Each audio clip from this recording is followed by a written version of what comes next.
નમસ્કાર, તમે જોઈ રહ્યા છો મારો અવાજ ન્યૂઝ। મહેસાણાના ખેરાલુના એક ગામમાં વિચિત્ર ઘટના બની।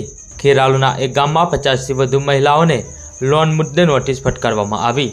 વિચિત્ર બાબત એ છે કે આ મહિલાઓએ લોન લીધી ન હોવા છતાં નોટિસ આપવામાં આવતા આશ્ચર્ય સાથે સવાલો થઈ રહ્યા છે। 50થી વધુ મહિલાઓને નોટિસ। ખેરાલુના ચોટિયા ગામની 50થી વધુ મહિલાઓને લોન ભરપાઈ માટેની નોટિસ ફટકારવામાં આવી છે। નોટિસ મળતા ગામની મહિલાઓમાં ચિંતાનું મોજું ફરી વળ્યું। આ નોટિસ અમદાવાદની શ્રી મહિલા સેવા સહકારી બેંક દ્વારા આપવામાં આવી। બેંક મહિલાઓને લોન મામલે 21 દિવસમાં મુખ્ય ઓફિસમાં પૈસા ભરવાની નોટિસ ફટકારવામાં આવી। બેંક દ્વારા આપવામાં આવેલ નોટિસમાં હદ તો ત્યારે થઈ જ્યારે મૃતક મહિલાના નામની નોટિસ તેના પતિને મળી।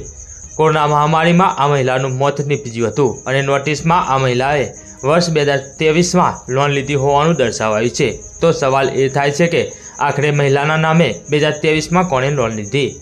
ચોટિયા ગામની 50થી વધુ મહિલાઓને નોટિસ ફટકારતા ગ્રામજનો રોષે ભરાયા। તમામ મહિલાઓને બેંકની મુખ્ય ઓફિસે 37 થી 38 હજાર જેટલી રકમ લોન ભરપાઈ કરવા નોટિસમાં ઉલ્લેખ કર્યો છે। લોન લીધી ના હોવા છતાં નોટિસ આવતા આ મહિલાઓએ સામૂહિક પોલીસ ફરિયાદની તજવીજ હાથ ધરી છે। સમગ્ર મામલે કોઈ મોટું કમ્પાઉન્ડ હોવાની આશંકા પણ વ્યક્ત કરી રહી છે।